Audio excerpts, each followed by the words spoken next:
குழந்தைகளின் கலை களஞ்சியம் Tamil kids encyclopedia.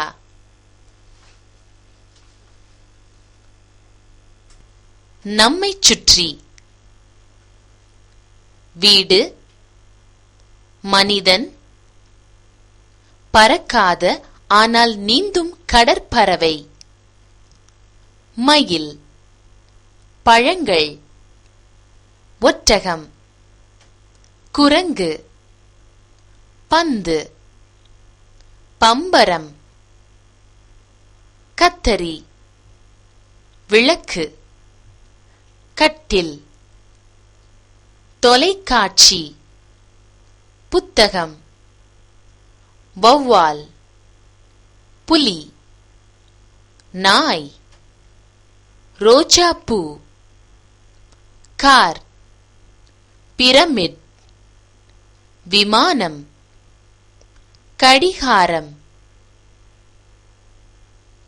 நம்மை சுற்றி பல பொருட்கள் உள்ளன. அவை உயிருள்ள உயிரற்ற பொருட்களாகும்.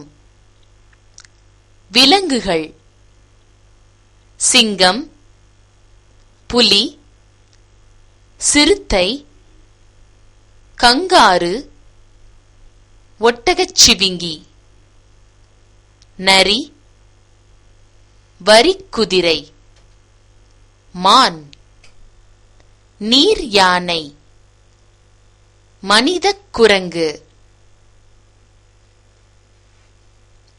விலங்குகள் உயிருள்ளவைகள். சில விலங்குகள் பெரியதாக இருக்கின்றன, சில விலங்குகள் சிறியதாக இருக்கின்றன. தாவரங்கள்: ரோஜா, தாமரை, வாழை, தென்னை, மாதுளை, மாமரம். தாவரங்கள் உயிருள்ளவைகள். சில தாவரங்கள் பெரியதாகவும் சில தாவரங்கள் சிறியதாகவும் இருக்கின்றன. உயிரற்ற பொருட்கள்: இஸ்திரி பெட்டி, சீப்பு, சுத்தியல், கப்பல், மெத்தை,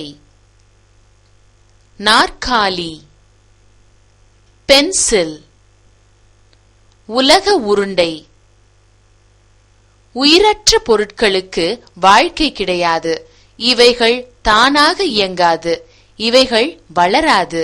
இவைகளுக்கு உணவும் நீரும் தேவையில்லை.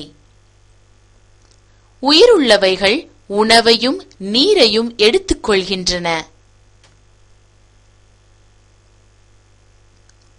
விலங்குகள் மற்றும் அதன் பயன்கள்: ஆடு, மாடு, எருமை நமக்கு பால், இறைச்சி மற்றும் தோல்களை கொடுக்கின்றன.